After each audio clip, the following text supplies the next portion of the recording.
정말 주님밖에는 없으십니까? 우리는 주님이 주신 은혜와 평강으로 살아갈 수밖에 없습니다. 우리 이 시간 119 또 우리에게 주신 분명한 목표를 함께 고백하고 또 말씀으로 나아가도록 하겠습니다. 시작. 119 한 사람이 한 영혼을 구원하기. 아멘. 우리에게만 주님이 필요한 것이 아니라 세상 모든 사람들에게도 다 주님이 필요합니다. 주님만이 생명이며 소망인 줄을 믿습니다. 오늘 본문인 데살로니가 후서는 이 데살로니가 전서를 쓴 뒤 몇 달 뒤에 고린도에서 쓴 바울 사도의 편지입니다. 이 편지를 두 번째 편지를 보내는 이유는 데살로니가 교회 안에 많은 성도들이 그리스도의 재림의 시기에 관하여 혼란을 겪고 있었기 때문입니다. 왜냐하면 그들은 심각한 핍박과 박해와 환란이 닥치다 틀림없이 주님의 날이 임박했다라고 오해를 하기 시작합니다. 그래서 많은 성도들은요, 재림을 기다린다는 핑계로 태만하고 무질서적인 생활을 하기도 했다라는 것입니다. 이에 바울 사도는요, 핍박당하고 있는 이들을 먼저 격려하며 주의 재림의 시기에 대한 오해를 바로잡고자 이 편지를 썼던 것입니다. 오늘 본문 1장은 인사로 시작하여 칭찬과 그리고 환난에 대하여 고난에 대하여 그리고 심판의 경고와 기도로 구성되어져 있습니다. 먼저 바울 사도의 늘 같은 서신들의 보통 내용처럼 인사로 시작되어집니다. 오늘 본문 1절 2절 말씀입니다. 바울과 실와노와 디모데는 하나님이 우리 아버지와 주 예수 그리스도 안에 있는 데살로니가인의 교회에 편지하노니 하나님 아버지와 주 예수 그리스도로부터 은혜와 평강이 너에게 있을지어다. 아멘. 세 사람의 이름이 기록되어 있습니다. 바울과 실루아노와 디모데이죠. 실루아노는 우리가 잘 아는 신라입니다. 그들이 공동 발신자로 기록됐지만 이 서신의 중심적인 집필자는 바울 사도이죠. 바울 사도는 늘 편지를 시작할 때 같은 고백을 합니다. 하나님 아버지와 주 예수 그리스도의 은혜와 평강이 너희에게 있을지어다. 단순한 인사처럼 보이지만 사실 바울 사도가 성도들에게 줄 수 있는 최고의 축복입니다. 그리고 이 고백은 자신의 신앙 고백이 담겨 있습니다. 왜 그럴까요? 이 세상은 결코 우리의 힘과 능력으로만은 살 수가 없습니다. 살아낼 수가 없습니다. 지혜롭고 강한 자라고 할지라도 인생의 무게와 환란을 온전히 다 감당할 수 없습니다. 또한 세상이 주는 평강은요, 언제나 조건적이었습니다. 그래서 쉽게 무너집니다. 돈이 있을 때, 건강이 있을 때, 상황이 순조로울 때만 유지되는 평강, 그 세상의 평강은 오래 지속되지 못합니다. 그러나 바울이 전하고 있는 은혜와 평강은 누구로부터 시작되어집니까? 하나님 아버지와 주 예수 그리스도로부터, 그분으로부터 흘러나오는 은혜요, 초월적인 평강입니다. 온 세상을 주관하시고 영원하신 하나님, 그분이 우리의 걸음을 인도하시며 그분의 은혜가 우리를 붙들 때 우리는 비로소 흔들리지 않는 진정한 평강을 누리며 살 수 있는 것이지요. 따라서 오늘 바울의 인사는 단순의 축복의 인사가 아니라 정말 믿는 자가 붙들어야 할 분명한 진리인 것입니다. 은혜 없이는 하루도 살 수 없고 평강 없이는 무너질 수밖에 없는 우리의 인생 가운데 오직 하나님 아버지와 주 예수 그리스도의 은혜와 평강이 우리 가운데, 우리의 삶 가운데 충만하시기를 주님의 이름으로 축원을 드립니다. 계속해서 바울 사도는 그 은혜와 평강을 받은 성도들이 어떻게 살아가야 하는지를 이야기해주고 고난과 심판과 영광에 대하여 말씀하고 있습니다. 바울은 먼저 데살로니가 교회를요 칭찬합니다. 오늘 본문 3절 말씀입니다. 형제들아, 우리가 너희를 위하여 항상 하나님께 감사할지니 이것이 당연함은 너희의 믿음이 더욱 자라고 너희가 다 각기 서로 사랑함이 풍성함이니. 아멘. 바울 사도의 칭찬에는 두 가지의 메시지가 담겨 있습니다. 첫째는요, 믿음은 자란다라는 것입니다. 신앙의 성숙은 믿음을 한번 고백한 것으로 끝나는 것이 아닙니다. 씨앗이 흙 속에 심겨지면 우리가 알듯 싹이 나고요, 줄기가 올라옵니다. 우리의 믿음도 우리의 신앙도 시간이 흐르면 점점 더 깊어지고 단단해져야 합니다. 처음 주님을 만났을 때 그 감격에 멈춰버리지 않고 날마다 말씀과 기도와 섬김과 헌신으로 성장해야 한다는 것이지요. 우리의 믿음은 성장해야 합니다. 둘째는 사랑은 믿음과 함께 풍성해야 합니다. 바울은 단순히 믿음이 자란다라고만 하지 않고 동시에 서로 사랑함이 풍성하다는 것이지요. 데살로니가 교회는 믿음에 든든히 서서 사랑의 풍성한 열매를 맺어가고 있었다라는 것입니다. 뿌리만 깊이 내려도 사실 나무는 살 수 있습니다. 그러나 열매가 없다면 사람들은 정말 그 나무가 살아있는지 알 수 없을 것입니다. 신앙도 마찬가지입니다. 믿음이 아무리 깊다 해도 그것이 사랑으로 드러내지 않는다면 세상 앞에 증거되지 못할 것입니다. 그래서 요한 사도는 요한 1서 4장 20절로 우리에게 가르칩니다. 누구든지 하나님을 사랑하노라 하고 그 형제를 미워하면 이는 거짓말하는 자니 보는 바 그 형제를 사랑하지 아니하는 자는 보지 못하는 바 하나님을 사랑할 수 없느니라. 아멘. 믿음은 사랑으로 드러납니다. 보이는 형제를 사랑해야 합니다. 교회는 믿음으로 시작되었습니다. 그리고 교회가 교회답게 세상 속에서 드러나기 위해서는요, 이 사랑의 역사가 일어나야 합니다. 믿음이 하나님과의 관계를 붙드는 힘이라면 사랑은 이웃과의 관계를 세워가는 힘이 되어질 것입니다. 믿음이 내면을 단단하게 세워져 간다면 사랑은 외면으로 흘러넘쳐 세상을 변화시키는 놀라운 역사를 만들어가게 되어질 것입니다. 바로 이 데살로니가 교회가 이 일을 감당하고 있었던 것이죠. 그런데 여기서 우리가 주목해야 할 것이 있습니다. 이 데살로니가 교회의 믿음과 사랑은요, 평안할 때 이루어진 것이 아니었습니다. 4절의 말씀을 보시면요, 그러므로 너희가 견디고 있는 모든 박해와 환난 중에서 너희 인내와 믿음으로 말미암아 하나님의 여러 교회에서 우리가 친히 자랑하노라. 아멘. 그들의 믿음과 사랑은 평안했을 때가 아닙니다. 4절에 그들의 환경이 어떻다라고 말씀하고 있습니까? 박해와 환난, 그 어려운 상황 속에서 그들은 더 단단해졌고 또 그들의 사랑이 흘러넘쳤던 것입니다.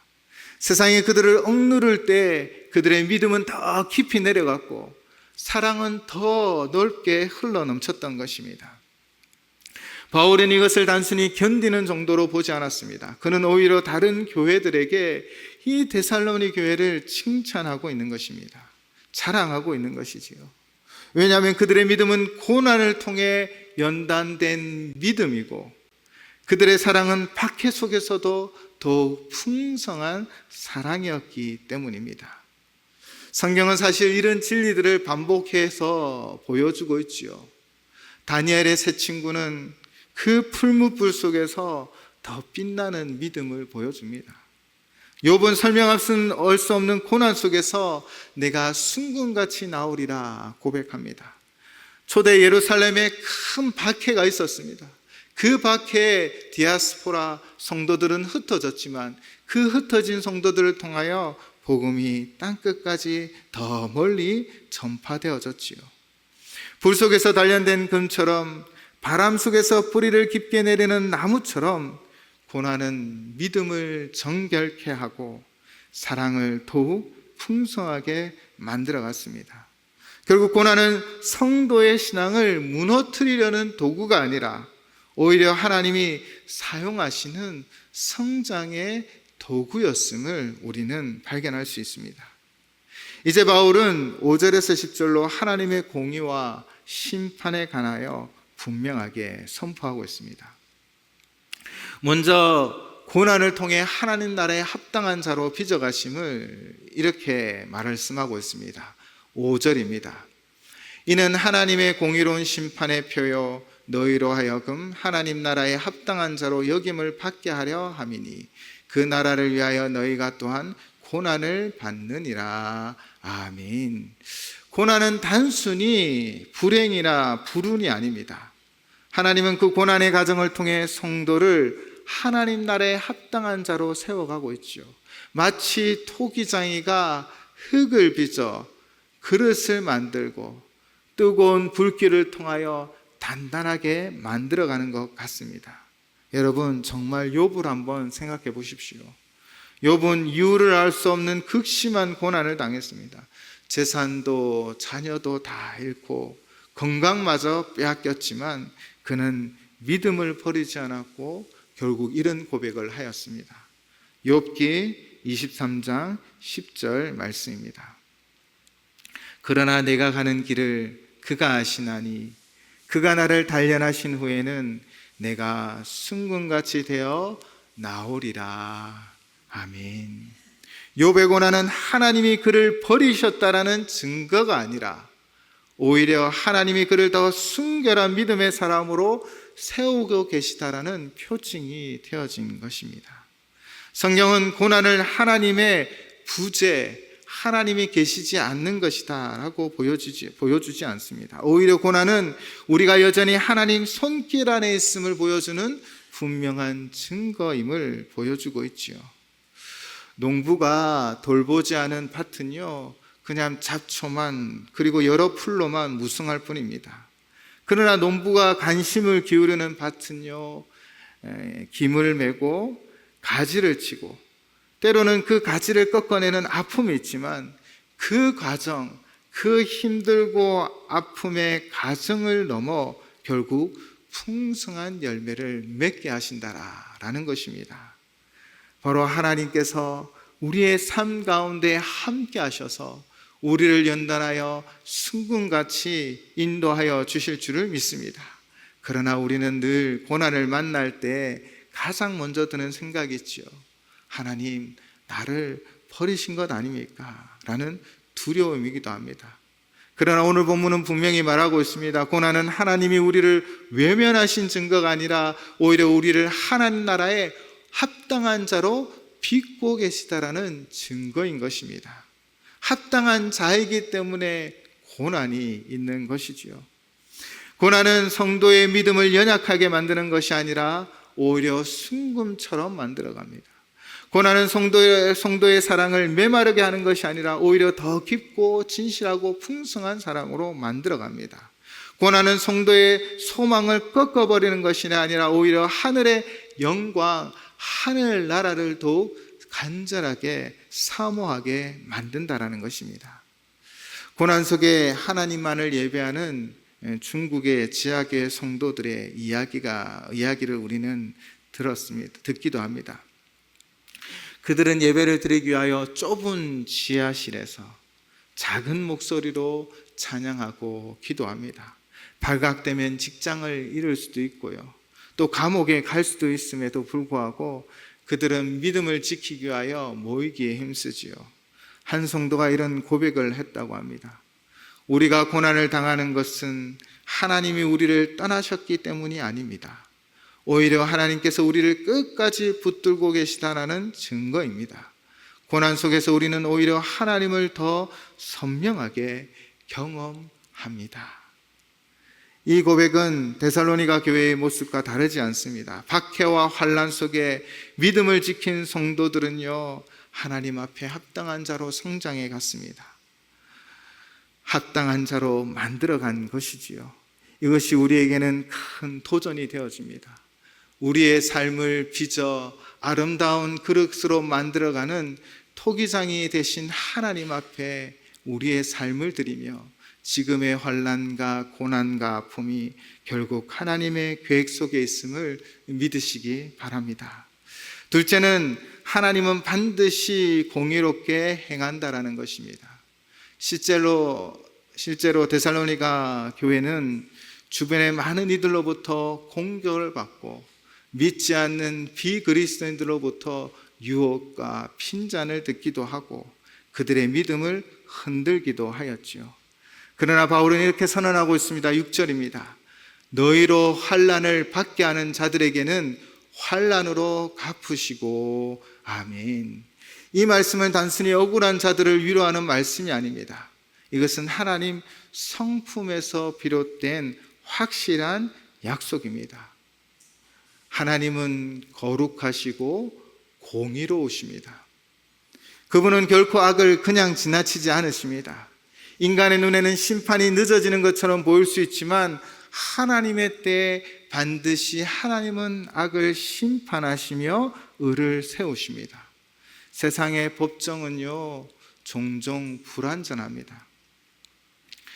돈과 권력을 가진 자는 형벌을 피하기도 하고 억울한 사람은 끝내 옥살이를 하기도 합니다. 그러나 하나님의 법정은 다르다라는 것입니다.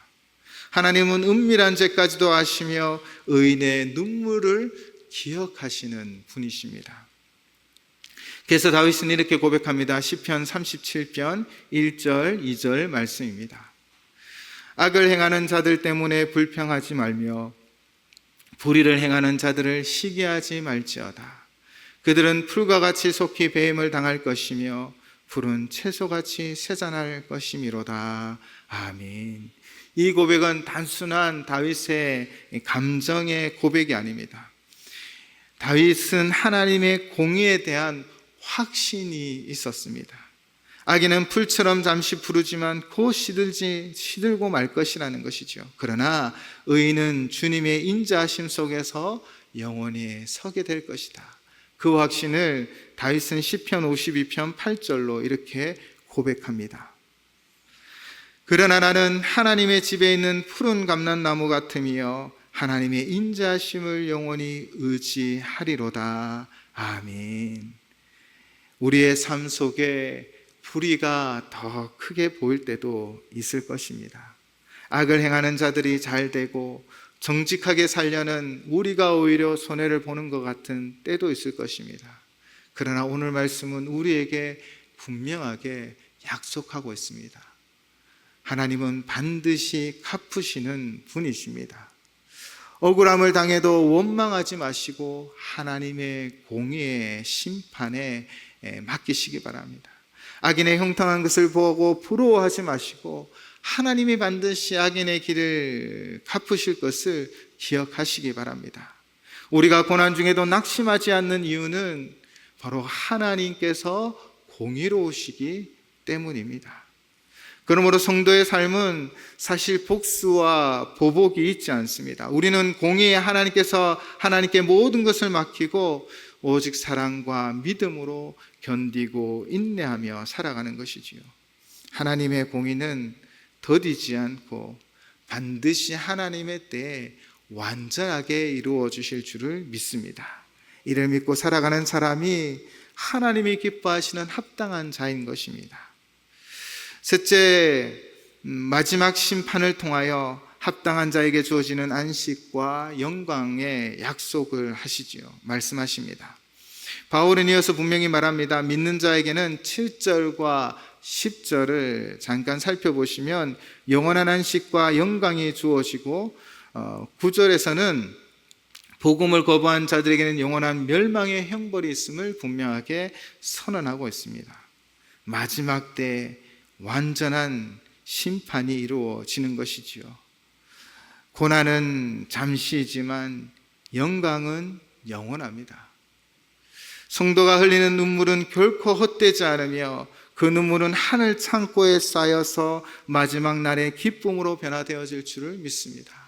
오늘 우리가 이 땅 가운데 살아가는 모든 눈물을 하나님은 기억하여 주십니다. 오늘 우리가 믿음으로 견디고 버티는 모든 순간을 주님이 재림하실 때 안식과 영광으로 보상하여 주실 줄을 믿습니다. 이 안식은 단순히 고생을 끝나고 휴식하는 것으로만 끝나는 것이 아닙니다. 하나님과 함께하는 영원한 교제의 안식입니다. 주님 앞에서 착하고 충성된 종아라고 칭찬받는 존귀의 자리가 되어질 것입니다. 더 이상 눈물이 없고 아픔이 없고 사망이 없으며 새하늘과 새 땅에서 누리는 완전한 영광이 되어질 줄을 믿습니다. 바울 사도는 고린도후서 4장 17절로 이렇게 고백합니다. 우리가 잠시 받는 환난에 경한 것이 지극히 크고 영원한 영광에 중한 것을 우리에게 이루게 함이니 아멘. 또한 로마서 8장 18절에서도 이렇게 선언합니다. 생각하건대 현재의 고난은 장차 우리에게 나타날 영광과 비교할 수 없도다. 아멘. 말씀은 항상 고난과 영광을 대비시킵니다. 지금의 고난은 잠시지만 장차 누릴 영광은 영원 무궁하기에 감히 비교할 수 없다라는 것입니다. 그래서 바울 사도는 빌립보서 3장 14절로 이런 고백을 하지요. 표대를 향하여 그리스도 예수 안에서 하나님이 위에서 부르신 부름의 상을 위하여 달려가노라. 아멘.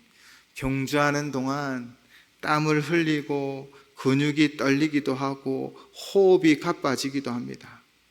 그러나 결승전에서 들어가면요, 환호하는 간증과 시상대에서 주어지는 부름의 상이 있다는 것입니다. 바울은 이 경주하는 삶에 지치고 힘들고 어려운 환경이지만 그러나 그 표대를 향하여 그 부름의 상을 바라보며 끝까지 달려간다라고 고백합니다. 큰 고통이 있지만 이것은 잠시이지만 영광은 오래 지속되기 때문입니다. 성도의 삶도 그렇습니다. 이 땅의 고난은 달리는 동안의 고통과 같습니다. 그러나 끝까지 믿음을 지키면 우리를 기다리시는 주님 앞에서 생명의 면류관을 얻게 되어질 줄을 믿습니다. 우리는 종종 이런 질문을 하지요. 언제까지 이 고난을 견뎌야 할까라는 질문을 던집니다. 그러나 기억하십시오. 고난은 끝이 있지만 영광은 영원합니다. 지금 흘리는 눈물은 하나님 앞에서의 기쁨의 단으로 바뀔 것입니다. 지금 고난은 주님과 함께 누릴 영원한 안식으로 이어질 것입니다. 지금 한숨은 장차 주님이 갚으실 존귀와 상급으로 보상되어질 줄을 믿습니다. 그러므로 우리는 낙심하지 않고 끝까지 믿음을 지키며 소망 가운데 나아가야 합니다. 성도에게는 세상이 줄 수 없는 영원한 안식과 영광이 약속되어져 있기 때문입니다. 그러므로 요한계시록에서는요, 주 안에 잠자는 자가 복되다라고 말하고 있습니다.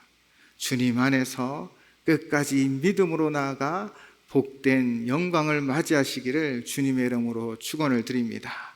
그리고 마지막 11절에서 12절은 바로 바울 사도의 간절한 기도입니다. 11절 말씀입니다. 이러므로 우리도 항상 너희를 위하여 기도함은 우리 하나님이 너희를 부르심에 합당한 자로 여기시고 모든 선을 기뻐함과 믿음의 역사를 능력으로 이루게 하시고 아멘. 우리는 중요한 사실을 깨달아야 합니다. 신앙은 단순히 우리의 결단이나 노력만으로 되어지지 않는다는 것이죠. 하나님의 능력으로 이루어진다는 것입니다. 우리가 주님의 부르심에 합당한 자로 살아갈 수 있는 것은요, 내 결심이 강하고 내 의지가 강하기 때문이 아니라 하나님의 그 은혜와 평강이, 그리고 오늘 11절에 이 바울 사도의 간구처럼 하나님의 그 능력이 우리의 삶을 붙잡고 있기 때문입니다. 그분의 능력으로 합당한 자가 되고 그분의 능력으로 모든 선한 뜻과 믿음의 행위를 완성해 주시기 때문입니다. 그래서 바울 사도는 데살로니가 성도들을 위하여 기도하고 있는 것이지요. 신앙은 단순한 의지의 행동이 아니라 하나님께서 성령으로 주시는 능력의 삶 속에서 역사하고 열매 맺게 되어질 줄을 믿습니다. 그리고 그 목적은 무엇입니까? 그 목적이 분명합니다. 우리 마지막 12절은 한 목소리로 함께 봉독하도록 하겠습니다. 함께 봉독하겠습니다. 우리 하나님과 주 예수 그리스도의 은혜대로 우리 주 예수의 이름이 너희 가운데에서 영광을 받으시고 너희도 그 안에서 영광을 받게 하려 함이라. 아멘. 즉 성도의 삶의 최종 목적은 자신의 영광이 아닙니다. 바로 예수 그리스도의 이름이 높아지는 것입니다. 그분께 영광을 돌려드리는 것입니다. 그런데 놀라운 것이 무엇입니까? 우리가 주님의 이름을 영화롭게 할 때 또 그분은 우리 안에서 영광을 받으시고 또한 우리를 영화롭게 하여 주실 줄을 믿습니다. 우리의 삶의 이유는 세상에서 성공하기 위한 것이 아닙니다.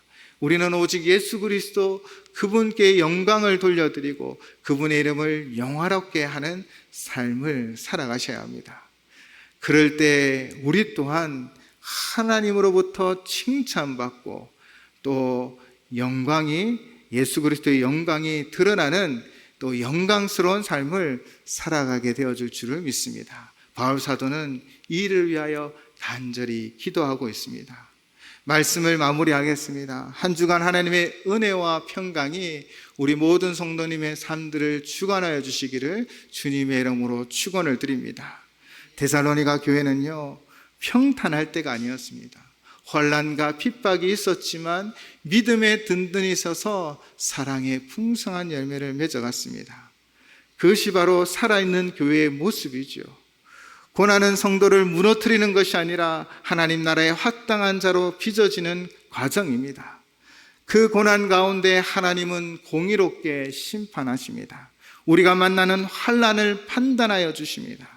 의인은 끝내 의롭게 하여 주시고 악인은 결국 하나님의 공의로운 심판 가운데 무너질 것입니다. 바울 사도는 오늘 데살로니가 성도들을 위하여 마지막에 기도했습니다. 한 주간 우리도 우리 성도님들을 위해 특별히 슬픔 당한 우리 성도의 가정을 위해 기도해 주시기 바랍니다. 하나님의 은혜와 평강이 주장하여 주시옵소서. 하나님의 능력으로 우리의 신앙과 믿음이 세워지게 하여 주시옵소서. 오직 예수님께 영광 돌려드리는 성도의 삶이 되어 하나님께서 우리를 영화롭게 하는 그 마지막 날을 맞이하게 하여 주시옵소서. 우리 이렇게 서로를 위하여 기도하는 한 주간 되시기를 주님의 이름으로 축원을 드립니다. 기도하시겠습니다.